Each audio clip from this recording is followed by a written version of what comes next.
PTI के long मार्च में container के नीचे आकर जाम बहक होने वाली सहाफी सदफ नईम के शौहर नईम भट्टी ने मीडिया से गुफ्तगू करते हुए बताया है कि आज जब वो लॉन्ग मार्च कवर करने के लिए घर से निकल रही थी तो बच्चों ने उन्हें रोका था। बच्चों ने कहा था कि मामा काम पर ना जाएं, आपसे राब्ता खत्म हो जाता है। इस पर उन्होंने कहा कि बेटा मजबूरी है, काम तो काम है, कोशिश करूंगी कि जल्दी आ जाऊं, और उन्हें प्यार करके निकल गयी। सदफ नईम की उम्र 40 साल थी और वो गुज़िश्ता 14 बरस से सहाफत के शोबे से मुंसलिक थी। सदफ के शौहर नईम भट्टी खुद भी कैमरामैन हैं और शादी ब्याह की फिल्म बंदी करते हैं। सदफ नईम की शादी 2000 में हुई थी और उनके 2 बच्चे हैं। सदफ निजी टीवी चैनल 5 में पुराने गानों पर मुश्तमिल एक प्रोग्राम पुराने गीत पुरानी गजलें की मेजबानी के फराइज भी सरअंजाम देती थी। लाहौर से जब तहरीक इंसाफ के लॉन्ग मार्च का आगाज हुआ तो वो उन सहाफियों में से थी जिन्हें तहरीक इंसाफ की इंतजामिया ने इमरान खान का इंटरव्यू करने की इजाजत दी थी। फवाद चौधरी ने भी बताया कि सदफ ने कल ही इमरान खान का इंटरव्यू किया था, क्या मालूम था कि वो मुलाकात आखिरी होगी।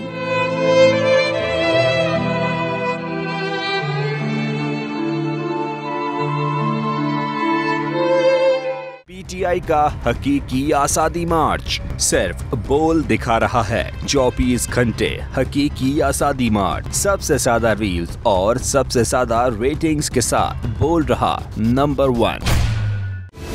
सबसे बड़ी कवरेज, सबसे बड़े पैनलिस्ट, हमने तो बड़ी PMLN के वार सहे, वो भी बिला वजह। सबसे ज्यादा रिपोर्टर्स। इलेक्शन कमीशन की जानिब से कोई इंतजाम इतने अच्छे तरीके से नहीं किए गए। बोल की रिवायत, सबसे पहला नतीजा।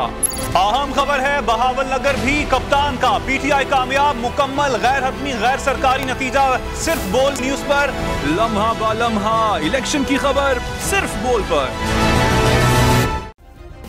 सब्सक्राइब करें और बेल दबाएं ताकि कोई खबर रह न जाए।